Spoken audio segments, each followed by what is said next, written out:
Hello and welcome to the Pandacraft server. I am Shaden23 and you are catching me doing this intro after a week-long struggle with COVID. It hasn't been fun and I'm sure my voice is still a bit weird, but the show must go on. I've got an exciting episode for you today, lots of new builds. I've finished my trading hall building and I've started an awesome storage room.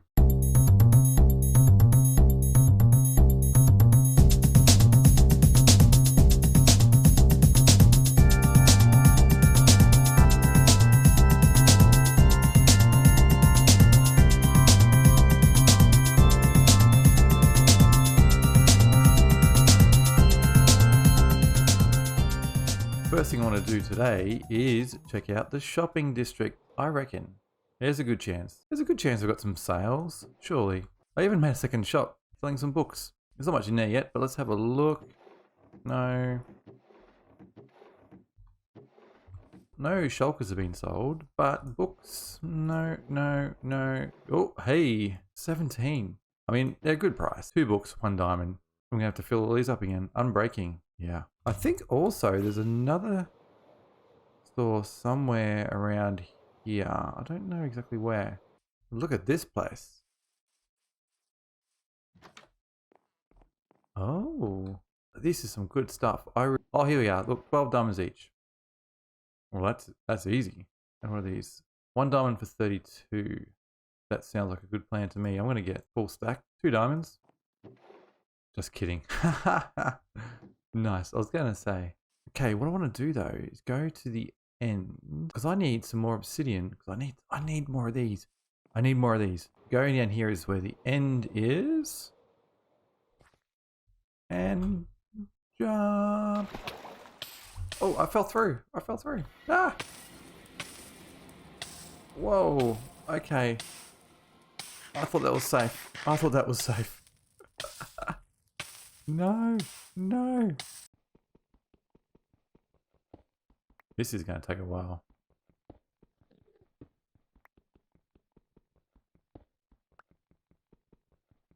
Okay, there's a whole column there. What do we get? 39, that's enough. Let's go home. So, a couple of these. To make a couple of these. To make a couple of these.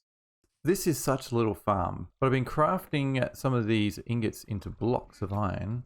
And you know what? I'm thinking I'm going to turn it off. Turn it back on when I need it. And it's giving me a fair bit of bone meal as well. Luckily, turning this thing off is really, really easy. And one more there. And it's off. I've only got the 1 double chest here with 2 hoppers, so I wouldn't have been surprised if there was a fair bit just sitting there despawning. So there we go, the farm's turned off. I've crafted all the ingots into blocks and there's some bone meal coming through. And the rest of this will be bone mealed as well. Nice. I'm standing here in front of the villager trading hall I made last episode. All these pods are full of villagers. There's one in every single pod. Not all of them have been zombified and cured, but a lot of them have. So now I've got to really work out what I want in terms of these workstations, where I want them, and what trades I want them to have. But one thing I'm thinking, now that it's built, and I'm trying to imagine what this is going to look like, I think this station here is a little bit too high up, but it's an easy fix. So I'm thinking this needs to go down here somewhere, and it'll just give me a bit more room for when I'm terraforming and making this thing look nice again. Otherwise I'm going to need quite a large platform before it starts joining the hill, and I figure that's going to look a little bit weird. So rather than transporting villagers all the way from my starter base, I can just have another little breeder in here somewhere and it'll make the whole thing a lot easier. Alright, I've done a little bit of work and I've moved the zombification chamber down here. It's pretty much the same thing, except these rails go down here, down to the same little zombie chamber as before, and they go all the way up here to the same spot where they get splashed and on their way. So that means this is going to be a lot easier to cover up with the hill and everything that I do, which will just leave this open area, the big doors to our trading hall. However I do that. Okay, I've made a start on the new villager breeder. Oh, here they come. Here's 1. And here's 2. These guys are going to be the new farmers. You can see I've built it right under here. So this will make it really easy to get villagers out and into the system if I need them. And honestly, I'm probably not going to need villagers for anything else. don't think. So the next step is to do the rest of the breeder. So let's get these guys out now. Oh no, BV fell from a high place. One there, he shouldn't be able to get out. He's going to become a farmer, look at that. And great, these guys will do their thing. And here's the villager breeder all done. So you're not going to be able to see any of this really. It's exactly the same as before. The same one by Logical Geek Boy. I'll put some minecarts in here, which will send these up. So what I've done is I've added a rail all the way up to here. That's just unpowered now. In case I hit it, it'll just stop there. So essentially what I can do now is I can activate one of the slots. Say he vanishes, he goes away, I need to replace him, hit the button, then the system will be waiting for another villager. Then he'll go and get zombified, come up here, the same as always, and just join the system. I think it's a much better solution now. It's all hidden away, out of sight, but I still have villagers ready to go if I need. And much like the design that Logic has, there's a switch there that will just turn the farm off completely. We'll probably see some babies coming through here soon. So next up, I'm going to start covering this over. Obviously, I'm going to leave some passageways here for myself to do some maintenance if I need to. You know, and if I need to go get another villager, I need to check on the zombie. But my plan is all this stuff will be hidden. You're not going to see any of this. You're not going to see the zombification chamber. You're not going to see this railway up to here. You're only going to see this somehow. I'll work it out. And it's working. I can hear a little one in there. Oh, there's two of them. Okay. Yep. So it's definitely working. So what I might do, if I've got two there and two there, I'm going to turn this off for now. I don't need more villagers right now, but it'd be good to have some spares just in case. So I'll let those two grow up and I'll just be waiting here if I ever need them. Well, the giant cover-up has begun. Look at this. Starting to cover up this whole area. It looks a bit plain at the moment, but whoa. Oh. Yeah, it'll get much better soon. Yeah, I've got to try to find a way of making it look a bit more natural and not too much like I've just covered up a big building. And then I've got to work out the doorway. And up here, I'm definitely going to build something over this so that I can fill up my automatic potion brewing setup with the water bottles, spider's eyes, and gunpowder. I'll think of something. Maybe like a, I don't know, chimney? More like a little hut? I don't know. And noting how far this goes back, and this was open to the sky previously, there's a fair bit to do. Well, this is starting to take shape, I think. I wanted to sort of curve out this way a little bit. I'm going to do a bit of a track or a path sort of curving around like this, so it's not just straight in. And some sort of facade, some sort of entryway here. It's not going to look like this, don't worry. Yeah, once this is covered in some trees, it's going to look pretty good, I think. And then I'm going to do a pathway all the way along, nice little road, all the way along to my starter base over here. I'm probably going to do a similar style to this along here, but maybe more. I'm not sure yet. But I want this all to be connected and feel part of the same area. And I think that's doable. Well, I think I'm actually pretty happy with this so far. Let's take a look. There's like a secluded little entranceway here. You come up this path, and you've got this bit of a track coming through. Still got a lot of texturing to do, I know that. Definitely need more in here. But I'm really liking how this is looking. If I fly around, and from up here, I'm liking that. I'm liking that a lot. Need to grow a few more trees up here, but yeah, it's coming together. There we go. That's all filled in nicely. I like this big tree here. And the back here, sort of hidden, is a little entryway to top up the potion brewer. So I can still top up all the potion gear and get those splash potions of weakness. Okay, so I'm starting to build up a bit of a chest monster here. There's all sorts of random stuff going on. And there's more down here. It's all just stuff that I've accumulated while I've been digging around. So I have decided I need a storage system. And over here, I've built the space for it. It's going to be pretty big. It's going to be pretty complicated as well. Over the last 2 days or so, I've been collecting stuff that I need. There's some stuff here. There's a couple of shulker boxes full of stuff. And it's everything I'm going to need to build my storage system.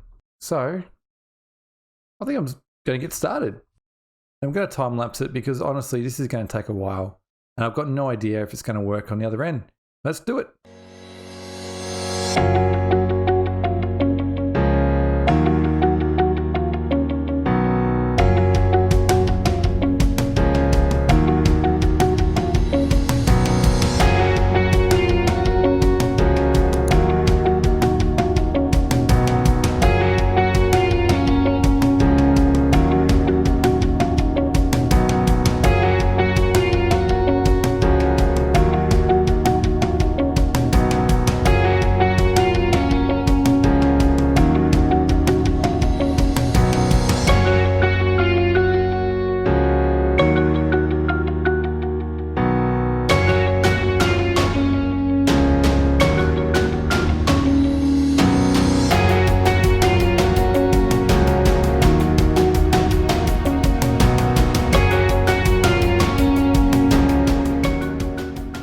this took a long time to do. I don't know, it was hours. It's not finished. It's not finished by a long shot. But as you can see here, this level will be the floor. So that's what we'll be walking around on in our room. So it's going to come up a bit. Ignore all this stuff. This is just me trying to get around the place and do all that. There's a few more things I've got to do before this will be ready. Let me just get rid of those for a second. So when this is all done, and I'm going to build nice walls and roofs and everything like that, you won't see half of this stuff. Shulker boxes will go in here, full of items. The shulkers will then be unloaded, and all the items will be sent through into the storage system, into the right place. And there can be different kinds of items in the same chest. Most item filters only allow you to have one type of item per chest, per slice of what you're filtering out. But on this, I can have lots of different items and they'll all fit in this slice, or this slice, or this slice. So that's all controlled up in, I can't see from here. Let's go and have a look. These chests here will control what can actually go in there. I'll just get rid of that. Basically, the first thing I'm going to do is fill all these slots up with renamed items, and then we replace those with the items we want. So if I wanted hoppers in there, I'd put a hopper in one of the slots. All the other slots will be filled with my renamed item, and hoppers will be the only thing that can go through. But I could do the same with this and one of these. And if I do that, all three can go through. And I've decided that what I'm going to use for my filter item is iron nuggets. I'll get a heap of them, rename them, and that's what I'll use. Okay, so I've renamed all of these filters underscore, and they need to go into those chests up the top. Every single one all the way around, as well as 3 unstackable items. So I need to do 1, 2, 3 of those, and then fill these up with my filtered items. There we go. And I do that for every single one. So all those now are loaded with the renamed items. They aren't at all programmed for anything that I want to store yet. They've just got all the renamed items in there. That will come next when I work out where I'm going to put things. One of the last steps now is a hopper minecart, which I think I should be safe putting right there. I could be wrong. I could be wrong. Okay, it's up there. That's good. But yeah, this is fantastic. I love it. As soon as I saw this, I wanted to build it. And I'll make sure there's a link in the description and probably in the top corner as well, so you can have a look and build it for yourself. Apologies if I'm sounding any different. There is COVID now in my house, and while I'm tested negative twice now, I'm not feeling the best. Anyway, I'm going to soldier on. I can't stress enough how important it is to understand what's going on here. Oh, hello. We won't deal with you right now. If you're going to make this system, you really need to understand how this redstone works, at least a certain amount anyway. I've got a mod on at the moment where I can see the power level and all that sort of stuff. These must equal 1 redstone power. That is controlled in here. Every slot needs to be filled. The first 3 by unstackable items, the rest by these filter items, and every stack of 64 represented by 1 block. If you do that correctly, this should equal 1. This block here and the one on the other side is probably one of the most important things to get this system working right. If everything is loaded right, on the back, this red torch will be on, and depending on which way you've got this thing orientated, will determine which way this block will face. If I were to unpower this, you can see it flips around. That's really important for getting the minecart back to where it's got to go. Now that it's powered, you can see that it goes back along this return track. However, on the other side, I ran into an issue. I couldn't understand why items were going in here fine, but not into this row. It turned out that this one just here was pointing up into the return track when this part was powered. So I had to fix that by running the power down here underneath. It's not the most elegant solution, but it works. When everything's loaded right, this torch is on just like it is over there, which then it goes and unpowers this torch and unpowers the block and makes the track turn the right way. It works. I wonder if these guys are still over here. Were they hanging out in the water, weren't they? Oh, yeah, they are. Yeah.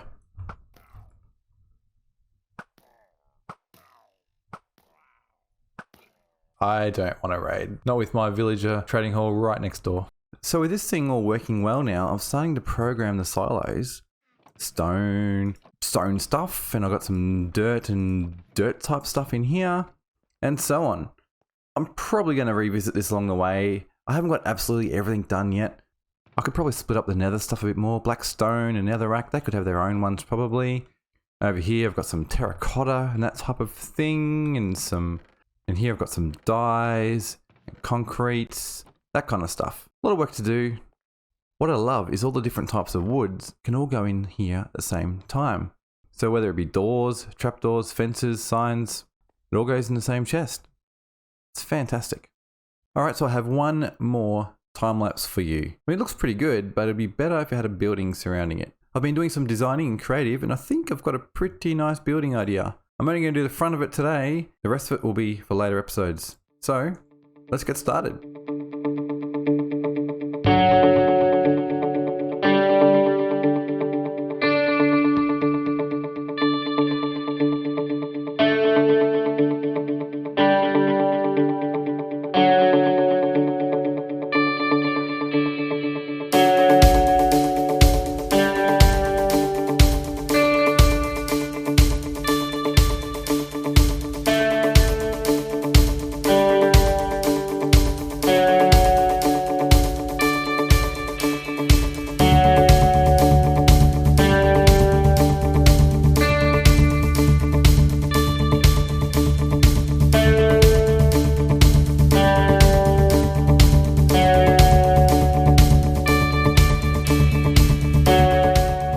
Even though it's raining, I think this is looking pretty spectacular.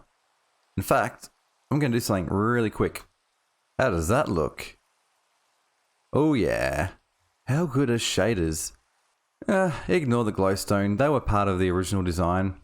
But yeah, I've got a lot of work to do. I've got 3 more sides to do and then the roof. To be honest, I don't know what I'm going to do for the roof yet. But we're going to work that out. That's for coming episodes. So thanks so much for joining me for this episode. I know it's not as long as some. Honestly, I'm not feeling the best. This COVID thing is not fun. I'm still getting my health back, but it's going to be a long road, I think. From what I hear, it can take a long time to get better. I better sleep because these guys are coming. What's more, I can't even turn around because there's spoilers for someone else. Yep, that's right. Other people are building in the area, and if I turn around, I'm going to spoil their work. Anyhow, if you like this video, please give me a like, consider subscribing, it really helps. Please as well, comment below what you want to see in future episodes. If there's something in particular you want to see, write it down. Anyway, thanks once again for joining me. I've been Shaden23, this is the Pandacraft server, and I will see you next time.